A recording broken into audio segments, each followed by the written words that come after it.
Assalamualaikum warahmatullahi wabarakatuh. Halo teman-teman semuanya, bertemu lagi dengan saya Muhammad Nur Iksan, mahasiswa semester 1 Universitas Islam Negeri Maulana Malik Ibrahim Malang, Fakultas Psikologi jurusan Psikologi. Di sini di video kali ini kita sedikit berbeda dengan konten-konten yang dulu ada di channel saya. Kita akan belajar bersama mengenai biografi tokoh-tokoh agama Islam.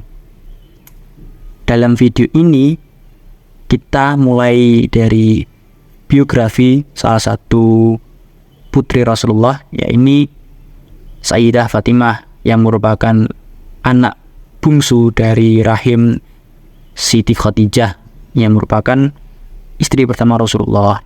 Ada dua sumber yang memiliki pendapat berbeda mengenai kelahiran Sayyidah Fatimah. Yang sumber pertama dari kaum Ahlus Sunnah wal Jamaah menyatakan bahwasanya Sayyidah Fatimah ini lahir 5 tahun sebelum Nabi Muhammad SAW diangkat menjadi Rasul. Nah, dari sumber yang kedua berasal dari kaum Syiah yang menganggap bahwasanya Sayyidah Fatimah ini lahir 5 tahun setelah Rasulullah diangkat menjadi Rasul, ya. Nabi diangkat menjadi Rasul. Dari kedua sumber ini memiliki anggapan yang sama tentang tanggal kelahiran Sayyidah Fatimah, yaitu pada tanggal 20 Jumadil Akhir, untuk tahunnya saja yang berbeda. Namun dari dua tahun ini masing-masing memiliki sejarah atau memiliki peristiwa yang sangat-sangat wow, yang sangat-sangat yang sangat-sangat menarik, peristiwa-peristiwa besar yang mengiringi kelahiran Sayyidah Fatimah. Yang pertama, sebelum kerasulan ada peristiwa peletakan batu Hajar Aswad di Ka'bah. Pada saat itu Rasulullah menengahi pertentangan atau perselisihan di antara kubu kaum Quraisy mengenai siapa yang layak, siapa yang pantas untuk meletakkan batu Hajar Aswad di Ka'bah. Pada saat itu Rasulullah datang untuk menengahi permasalahan itu. Kemudian solusinya Rasulullah lah yang meletakkan batu Hajar Aswad. Peristiwa tersebut yang mengiringi lahirnya Sayyidah Fatimah. Karena setelah peristiwa tersebut terjadi, tidak lama kemudian Sayyidah Fatimah ini lahir. Itu menurut sumber yang mengatakan bahwasannya Sayyidah Fatimah ini lahir 5 tahun sebelum kerasulan. Menurut kaum Syiah yang menyatakan bahwasannya Fatimah ini lahir 5 tahun setelah kerasulan, ini juga disertai dengan peristiwa yang penting.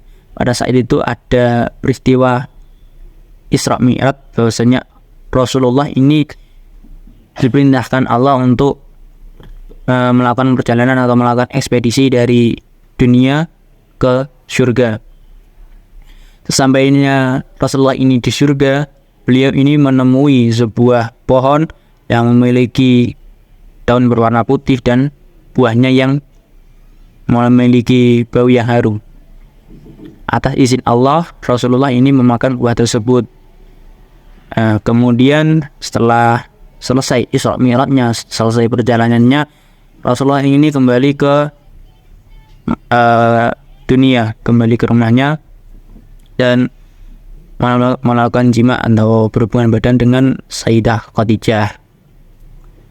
Kemudian setelah itu Sayyidah Khadijah mengandung putrinya yang kelak diberi nama Sayyidah Fatimah. Setelah kelahiran Sayyidah Fatimah ini, ketika Rasulullah rindu bau surga, Rasulullah ini mencium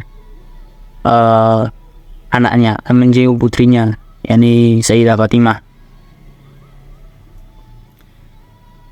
Seperti itulah dari proses kelahiran Sayyidah Fatimah.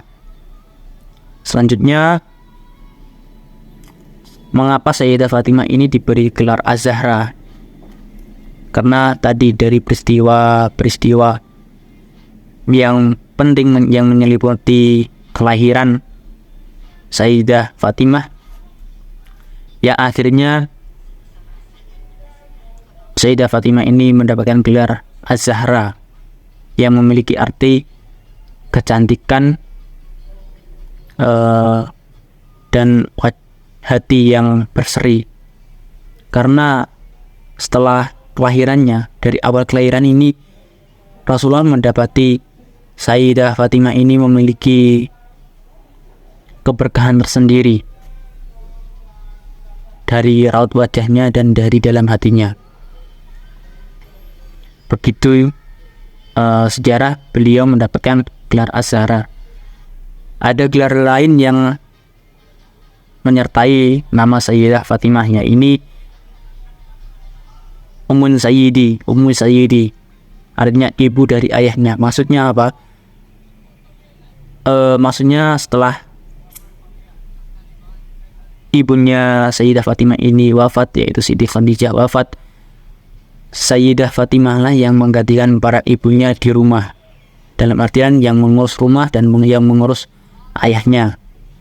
Seperti itu. Akhirnya beliau mendapatkan gelar Ummu Sayyidi atau ibu dari ayahnya. Seperti itu. Seperti yang sudah saya jelaskan di awal, bahwasanya Sayyidah Fatimah ini merupakan putri bungsu dari Nabi Muhammad SAW dengan Siti Khadijah yang merupakan istri pertamanya. Sedangkan Siti Khadijah sendiri memiliki 4 orang anak yang semuanya berjenis kelamin perempuan. Sehingga bisa dikatakan bahwasanya Sayyidah Fatimah ini memiliki 3 orang kakak perempuan. Yang paling sulung atau yang tua sendiri bernama Sayyidah Zainab binti Muhammad, yang kedua Ruqayyah, yang ketiga Ummu Kulsum. Kedekatan keempat saudara ini sangat rekat, sehingga banyak riwayat ini mengatakan bahwa saudara tertua mereka, yakni Zainab, itu sampai dianggap sebagai ibu kedua oleh Sayyidah Fatimah, karena memang mereka sangat rakat dan hangat. Hubungan keluarga mereka sangat hangat. Namun keakraban mereka itu tidak bertahan lama, karena Sayyidah Zainab ini dipinang oleh seorang pemuda yang kaya raya, juga merupakan seorang keponakan dari Sayyidah Khadijah yang merupakan ibunya sendiri, ibu dari Sayyidah Zainab, yang bernama Abul As Ibnul Rabi, atau bisa disebut sebagai singa gurun karena pengalaman beliau dalam berekspedisi, berdagang, sehingga beliau sangat hafal pemetaan yang ada di gurun pada saat itu. Dan kedua saudaranya lagi, yakni Ruqayyah dan Ummu Kulsum, tak lama kemudian juga dilamar oleh 2 orang pemuda yang masih kerabat, yakni anak dari paman Nabi Muhammad yang bernama Abu Lahab. Jadi kedua anak Abu Lahab ini meminang Ruqayyah dan Ummu Kulsum. Namun pernikahan dari kedua anak Abu Lahab dengan Ruqayyah dan Ummu Kulsum tidak bertahan lama. Ketika Nabi Muhammad mendapatkan perintah untuk berdakwah, mengajarkan ajaran Islam, dan mendapat pertentangan dari Abu Lahab sendiri, sehingga istri dari Abu Lahab, yakni Ummu Jamil, ini meminta kedua anaknya untuk segera menceraikan istri-istrinya, karena dianggap haram hukumnya kedua anak Abu Lahab menikah dengan musuh Abu Lahab sendiri. Pada saat itu karena Abu Lahab menentang keras ajaran-ajaran Nabi Muhammad, sehingga menganggap Nabi Muhammad itu seperti musuhnya. Berbeda terbalik dengan pada saat Nabi Muhammad sebelum diangkat menjadi Rasul. Beliau sangat menyayangi keponakannya itu. Namun ketika Nabi Muhammad mendapatkan wahyu, beliau sangat menentang sehingga turun wahyu berupa surat Al-Ahzab dan semakin menjadi-jadi untuk memusuhi Nabi Muhammad. Abu Lahab semakin menjadi untuk memusuhi Nabi Muhammad sehingga anaknya diperintahkan untuk menceraikan anaknya Nabi Muhammad, yaitu istri dari anaknya Abu Lahab sendiri. Seperti itu. Dan kemudian Ummu Kulsum dan Ruqayyah ini di kemudian hari dinikahi oleh seorang sahabat Nabi yang bernama Utsman bin Affan. Setelah sekian lama Siti Fatimah ini menyendiri karena ditinggal oleh ketiga kakaknya. Kemudian Nabi Muhammad SAW memperkenalkan kerabat yang seusia Fatimah untuk dijadikan teman, yakni Ali bin Abi Thalib. Ali bin Abi Thalib diasuh oleh Nabi Muhammad ya, dan diangkat menjadi anak angkatnya.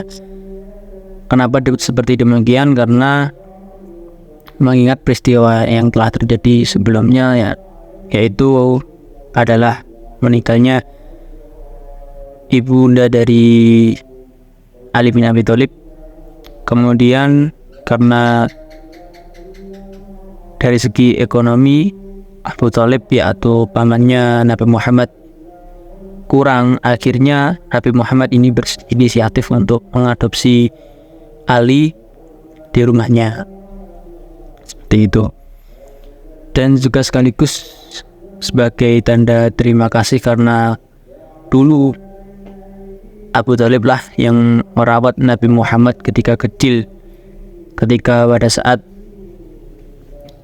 Nabi Muhammad ini ditinggal oleh kedua orang tuanya, juga ditinggal oleh kakeknya, Abu Thalib dengan istrilah yang menerima Nabi Muhammad sehingga dianggap anak sendiri oleh Abu Thalib.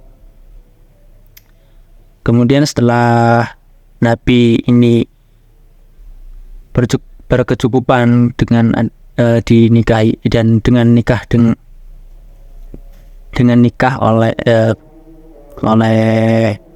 Siti Khadijah, ekonominya semakin membaik sehingga Nabi berinisiatif untuk mengadopsi Ali seperti itu dan menjadikan Ali sebagai teman Siti Fatimah.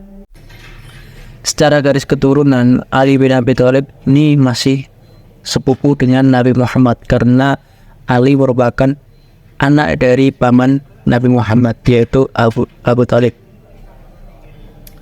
Ali bin Abi Thalib ini mendapatkan hak istimewanya, yaitu langsung mendapatkan ilmu dari sumber ilmu, yaitu Nabi Muhammad, sehingga mendapatkan julukan sebagai Babul Ilmu, Babul Ilm, yang artinya pintunya atau gerbangnya ilmu pengetahuan, karena sumber ilmunya itu ada di Nabi Muhammad SAW.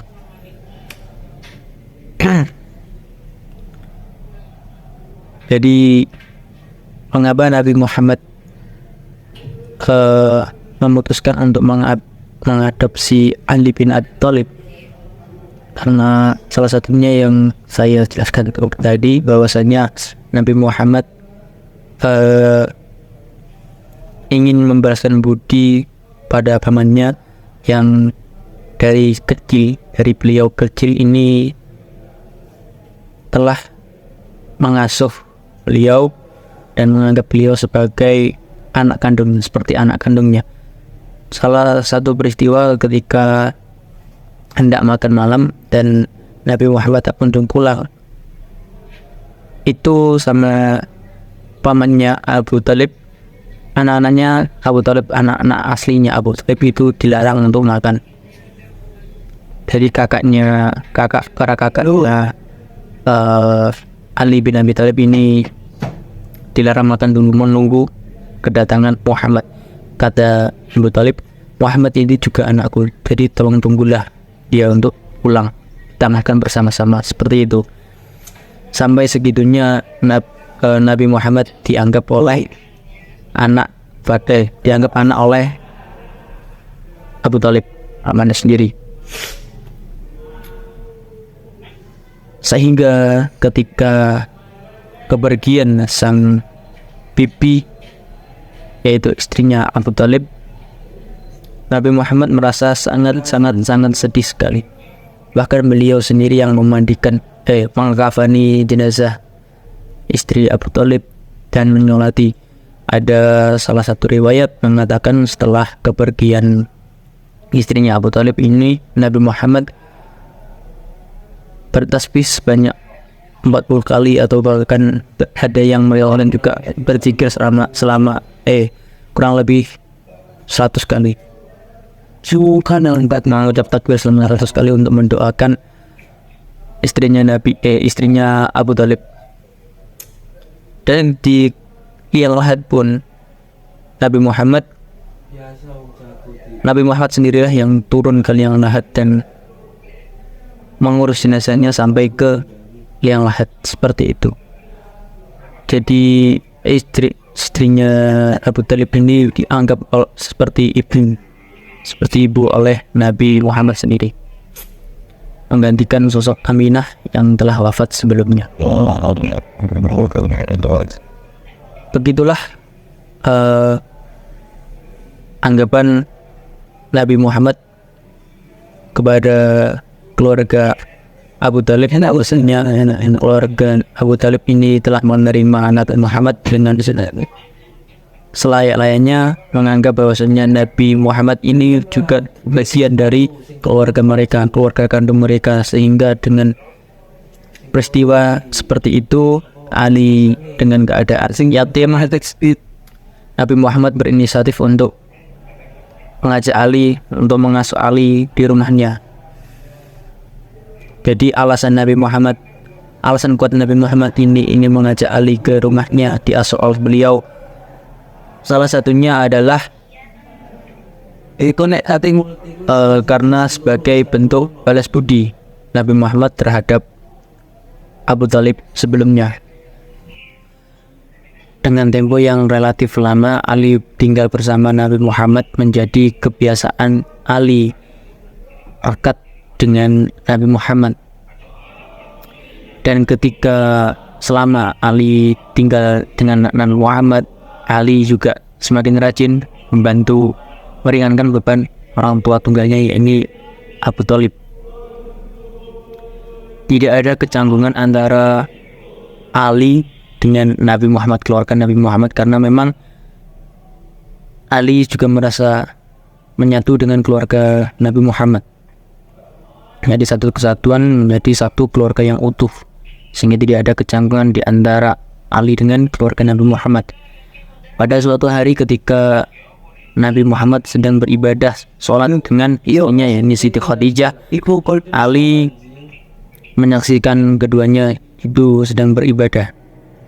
Lalu setelah beliau, Nabi Muhammad dengan istrinya ini selesai sholat, Ali datang dan menanyakan, "Apa yang kau lakukan wahai Muhammad?" Nabi Muhammad menjawab, "Inilah agama yang diturunkan Allah kepada Rasulnya, dan aku ingin mengajakmu untuk ikut menyembah Allah dan meninggalkan Lata dan Uzza." Lalu Ali menyikapi ajakan dari Nabi Muhammad, "Aku tidak bisa mengikuti itu sebelum aku bertanya kepada ayahku." Mendengar jawaban Ali, Nabi Muhammad sontak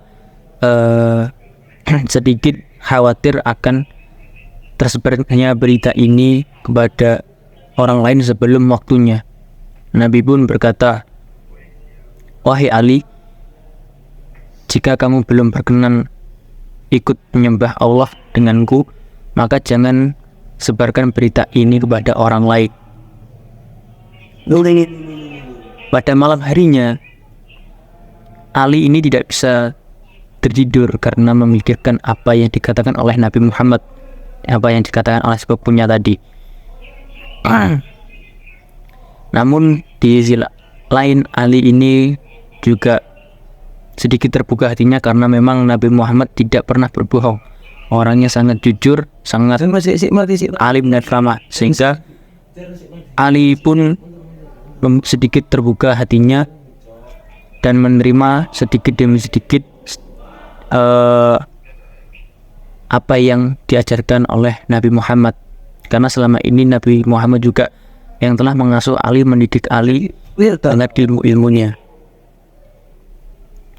Setelah itu, keesokan harinya Ali memutuskan dengan mantap bahwasanya dia ingin ikut ajaran yang diajarkan oleh Nabi Muhammad. Pada pagi harinya, Ali ini langsung datang ke Nabi Muhammad dan menyatakan bahwasanya dia bersedia untuk bergabung bersama Nabi Muhammad menyembah Allah dan meninggalkan halnya Lata atau Uzza yang memang terkenal di bangsa Quraisy pada zaman itu. Kemudian dengan tuntunan Nabi Muhammad, Ali pun bersaksi dengan 2 kalimat syahadat. Dan Ali ini menjadi salah satu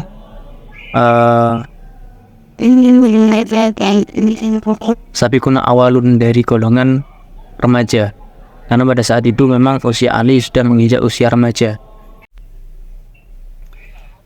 Kembali ke sudut pandang Siti Fatimah, pada saat Islam mulai berkembang, banyaknya tekanan-tekanan dari kaum kafir Quraisy semakin gencar. Semakin Islam berkembang, semakin gencar pula tekanan-tekanan dari kaum kafir Quraisy yang dulunya juga merupakan kerabat dekat dari Nabi Muhammad, karena memang Nabi Muhammad ini berasal dari keluarga-keluarga yang terpandang, keluarga Bani Hashim yang sangat terpandang, keluarga Bani Hashim dan keluarga Bani Abdul Muthalib.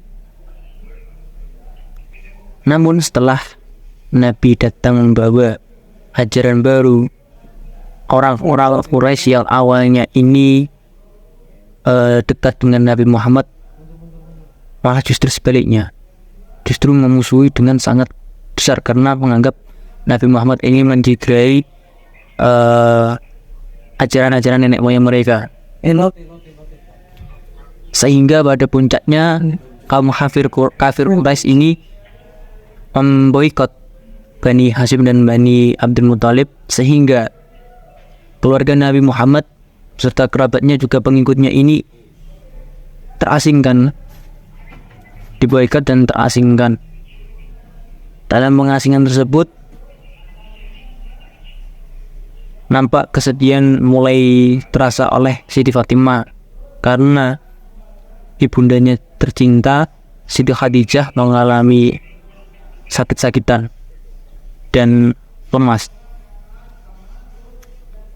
Tepat pada 6 bulan dalam pengungsian tersebut, dalam pengasingan tersebut, paman Nabi Muhammad sekaligus ayah dari Ali bin Abi Thalib ini wafat, yaitu Abu Thalib wafat, dan selang beberapa waktu disusulah dengan wafatnya Sayyidah Khadijah yang merupakan ibunda dari Siti Fatimah. Wafatnya Siti Khadijah ini dalam pangkuan Nabi Muhammad. Nabi Muhammad juga sangat merasa sedih karena dengan waktu yang dekat, relatif dekat, 2 orang yang sangat dicintainya meninggal dunia dalam keadaan yang tidak enak karena terasingkan oleh kaumnya sendiri. Siti Fatimah saat itu sangat terpukul dengan keadaan tersebut. Kesedihan Siti Fatimah ini berlarut-larut sehingga muncul dalam benaknya di manakah ibunya berada setelah meninggal dunia. Siti Fatimah ini menanyakan hal tersebut kepada ayahnya Nabi Muhammad. Lalu Nabi Muhammad ini menjawab dengan bijaksana bahwasanya ibumu sedang berada di istana yang terbuat dari berlian dan intan-intan yang tersusun rapi. Dan di sana tidak ada lagi kegaduhan dan kebisingan. Dan ibumu juga ditempatkan di antara Maryam dan Aisyah, istri Raja Fir'aun. Kemudian Fatimah berkata lagi, bertanya, apakah intan-intan tersebut seperti yang pada umumnya orang kenal? Rasulullah pun menjawab lagi, bukan. Intan-intan ini sangat berbeda dengan apa yang kita lihat. Intan-intan ini tersusun sangat rapi sehingga menjadi istana yang sangat megah. Kurang lebih seperti itu percakapan di antara anak dan ayahnya. Setelah sekian lama berlarut-larut, perjalanan Islam ini semakin berkembang. Para sahabat dan Nabi ini kemudian memutuskan untuk berhijrah. Ada berbagai banyak opsi hijrah, yang salah satunya adalah di kota Madinah. Mengingat beberapa tempat hijrah, ada yang menerima dan ada yang menolak, bahkan ada yang membunuh utusan dari Rasul untuk izin berhijrah ke sana. Dan akhirnya Rasulullah memutuskan untuk milih kota Madinah atau Yathrib pada saat itu untuk ditempati sebagai tempat baru bagi pengikut Nabi menetap di sana setelah diasingkan oleh kaumnya sendiri. Kedatangan Nabi Muhammad beserta rombongannya di kota Yathrib atau yang sekarang disebut dengan kota Madinah ini disambut dengan baik oleh penduduk lokal kota Madinah atau kota Yathrib yang sekarang dikenal dengan kaum Ansor. Sedangkan para pengikut Nabi dari kota Mekah yang datang ke Madinah ini disebut dengan kaum Muhajirin. Langkah awal Nabi Muhammad setelah datang ke Madinah yakni mengislamkan para penduduk lokal yang sejak lama merindukan kedatangan Nabi Muhammad ke kotanya. Mereka berbondong-bondong mendatangi Nabi Muhammad untuk saksi dan masuk agama Islam. Kemudian langkah yang selanjutnya diambil oleh Nabi Muhammad adalah mempersatukan umat yang ada di Yathrib. Mengingat Yathrib pada saat itu merupakan suatu wilayah yang majemuk, tidak hanya dari golongan Ansar saja, melainkan dari beberapa suku dan juga beberapa golongan seperti Yahudi dan kaum-kaum lainnya. Kemudian dibentuklah suatu kayak seperti peraturan yang dinamakan dengan Piagam Madinah yang disepakati oleh semua golongan. Itulah yang menjadi salah satu peradaban agama Islam menganut sistem politik seperti demokrasi yang mengacu pada Piagam Madinah tersebut. Kemudian setelah semua itu dilakukan, masuk ke tahap perencanaan pembangunan, yakni pembangunan masjid. Setelah semuanya selesai, baru kaum Muhajirin yang rela meninggalkan harta bendanya serta sanak saudaranya ini yang ikut Rasul disaudarakan dengan kaum Ansor. Mereka dipersaudarakan dan diusahakan kaum Ansor ini membantu kaum Muhajirin ke depannya. Seperti itu. Setelah semuanya mendapatkan kerabat kerabat baru dari kaum Ansor, sahabat Ali ini kemudian bertanya, "Wahai Rasulullah, saya belum dapat kerabat, belum dapat saudara." Lalu Rasulullah ini menjawab, "Kaulah saudaraku di dunia dan di akhirat." Karena memang Ali bin Abi Thalib ini dianggap seperti saudara kandung oleh Nabi Muhammad. Keluarga Nabi Muhammad kemudian tinggal di salah satu rumah yang diduduki oleh untanya yang dibawa oleh Nabi Muhammad. Jadi ketika Nabi Muhammad ini awal datang ke kota Yastrib atau kota Madinah, banyak yang menawari rumahnya ditempati oleh Nabi Muhammad. Namun Nabi Muhammad bersikap bijaksana, tidak memilih satupun tawaran dari kaum Ansor, melainkan beliau ini memilih tempat yang ditempati oleh untanya, unta yang ditungganginya. Kemudian unta tersebut tiba-tiba berteduh di halaman rumah salah satu orang di sana yang kebetulan juga merupakan kerabat dari Siti Khadijah, ya, sekerabat dengan Siti Khadijah. Jadi tempat di sana di rumah tersebut masih milik dari kerabat Siti Khadijah. Kemudian Rasulullah menempati rumah tersebut bersama kedua anaknya, yakni Ummu Kulsum dengan Siti Fatimah.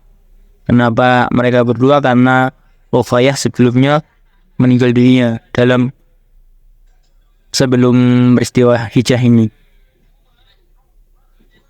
Hal ini juga yang membuat sahabat Nabi yang bernama Utsman bin Affan bersedih, berduka karena ditinggal oleh istrinya, yakni Ruqayyah, dan bercerita kepada Nabi bahwasanya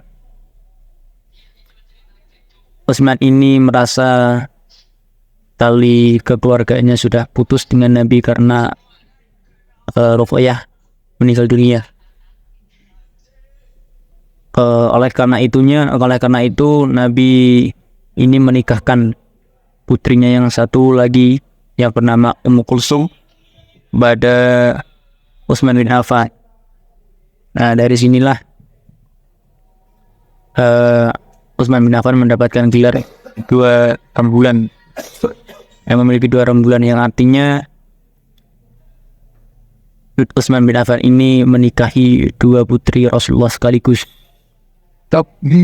Kemudian tinggallah sendiri Siti Fatimah dengan Rasulullah di rumah tersebut, rumah yang awalnya ditempati oleh unta yang ditunggangi Rasulullah.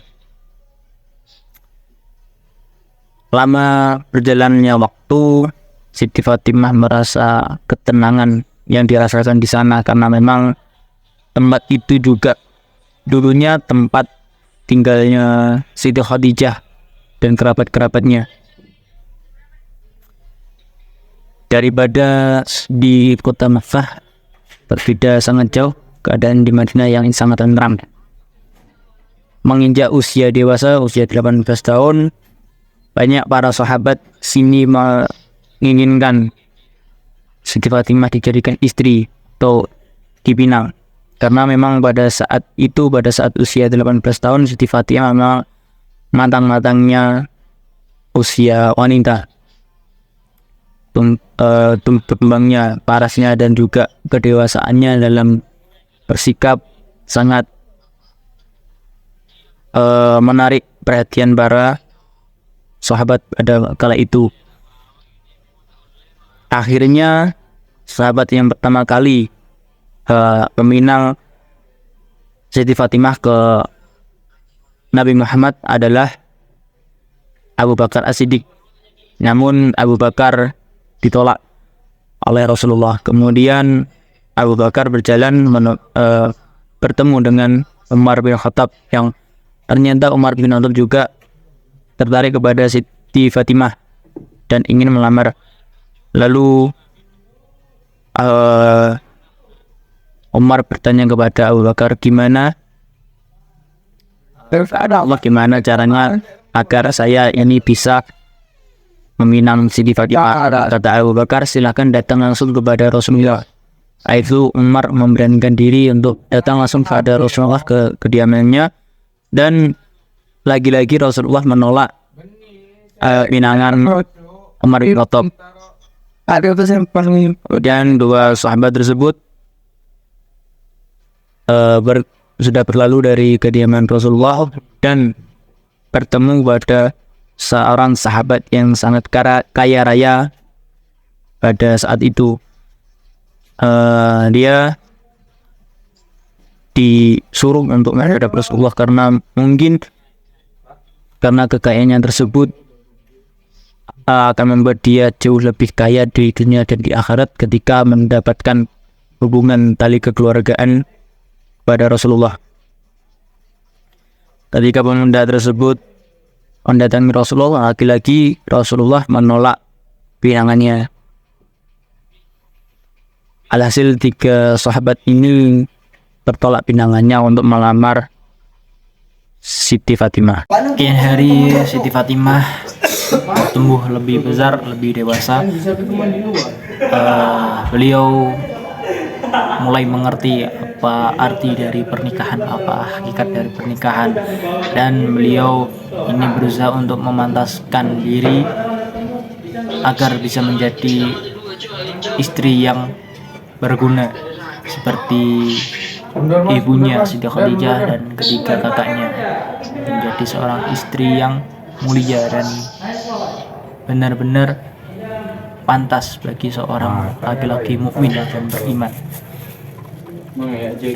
Tiga sahabat sudah ditolak secara halus oleh Nabi Muhammad, yakni Abu Bakar, Utsman, dan Auf. Kemudian pada saatnya Ali ingin menyampaikan perasaannya pada Fatimah dengan meminang Fatimah ke Nabi Muhammad.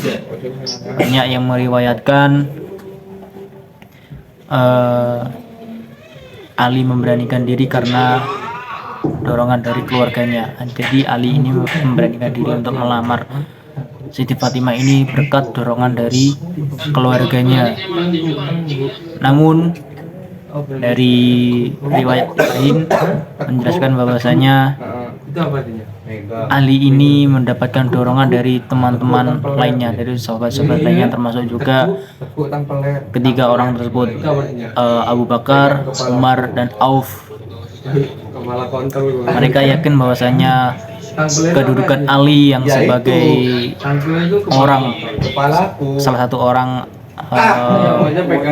yang pertama memeluk Islam, juga kerabat dekat Nabi Muhammad, pasti lebih diutamakan untuk menjadi suami dari anak Nabi Muhammad, yaitu Siti Fatimah.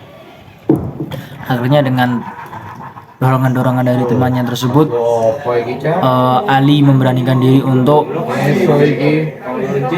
melamar Siti Fatimah. Dan suatu hari beliau ini mendatangi kediaman Rasulullah. Setelah beliau mengucapkan salam dan masuk, beliau Sayyidina Ali ini tertunduk di hadapan Nabi Muhammad, seakan-akan apa yang ingin ia sampaikan ini terganjal oleh sesuatu yang ada di mulutnya. Beliau tampak gelisah sehingga membuat Nabi ini tahu akan adanya sesuatu yang ingin disampaikan oleh Ali. Kemudian Nabi pun memulai percakapan. Ya Ali, apa yang ingin kamu sampaikan? Ali dengan nada sedikit perlahan karena memang masih gugup berkata, wahai Rasulullah, izinkan saya menyebut Siti Fatimah, menyebut Fatimah. Bahasa menyebut dengan orang-orang Arab, dengan tradisi Arab itu sama halnya dengan melamar. Kemudian mendengar pernyataan tersebut dari Ali, Nabi Muhammad menyambutnya dengan bahasa yang gembira, ahlan wa sahlan, marhaban wa sahlan, seperti itu sambutan dari Nabi Muhammad.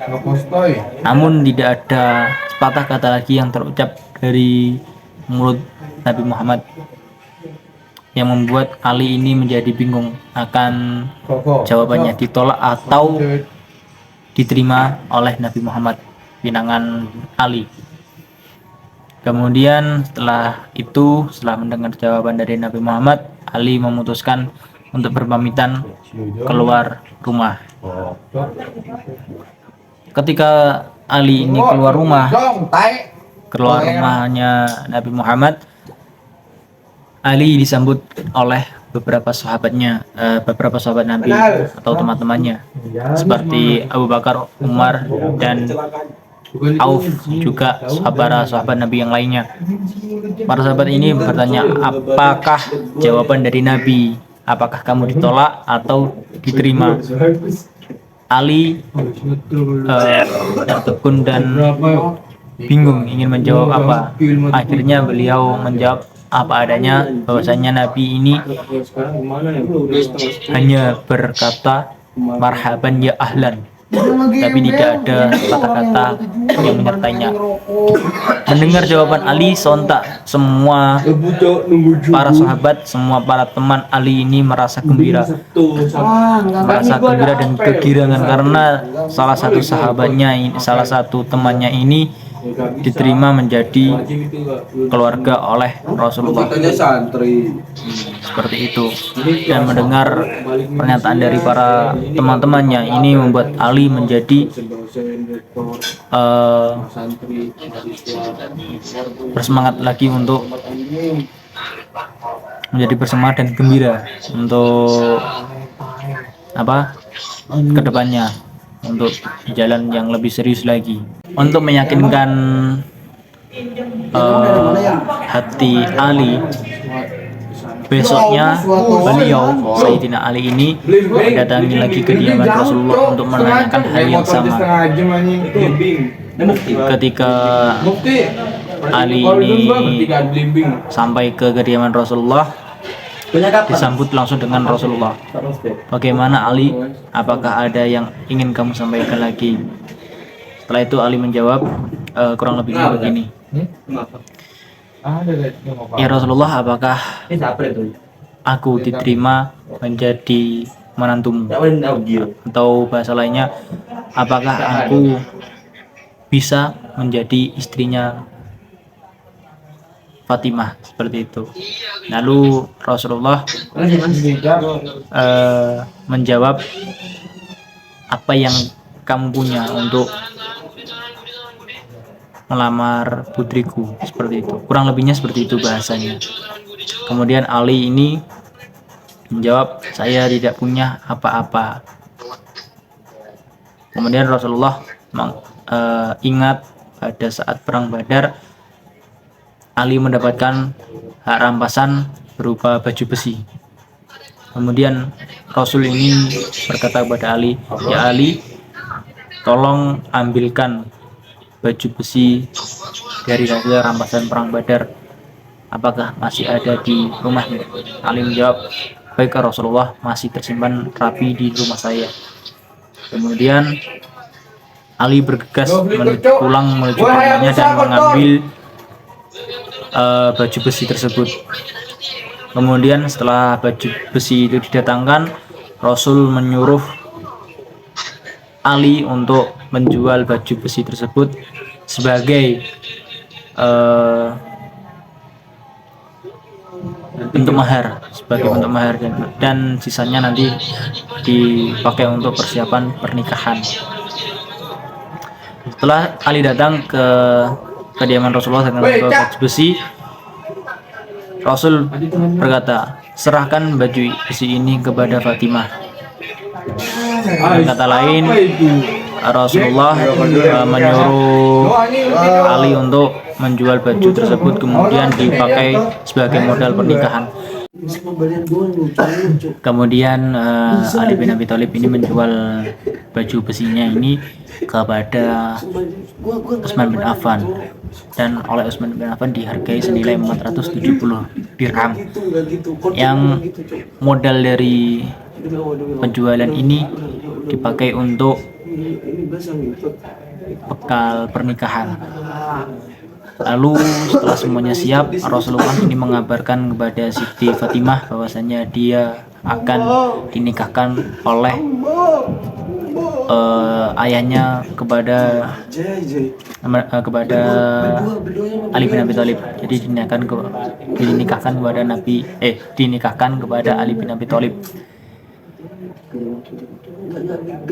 Mendengar berita tersebut, ada yang meriwayatkan Siti Fatimah ini merespon dengan hanya tertunduk, juga ada yang meriwayatkan dengan menangis mendengar respon ini. Menangis dalam artian bahwasanya Siti Fatimah ini menangis haru karena akan menjalani kehidupan baru seperti ibunya dan ketiga kakaknya. Mungkin hanya sekian yang bisa kita ulas, kita belajar bersama di video kali ini. Mungkin jika ada tambahan atau ada sanggahan dari penjelasan yang saya sampaikan, mohon diutarakan dengan bahasa yang sopan dan halus ya, agar kita sama-sama saling menghargai pendapat dan kita bisa saling menerima, karena di sini posisi kita sama-sama belajar. Akhirul kalam, wabillahi taufiq wal hidayah wal inayah. Wassalamualaikum warahmatullahi wabarakatuh.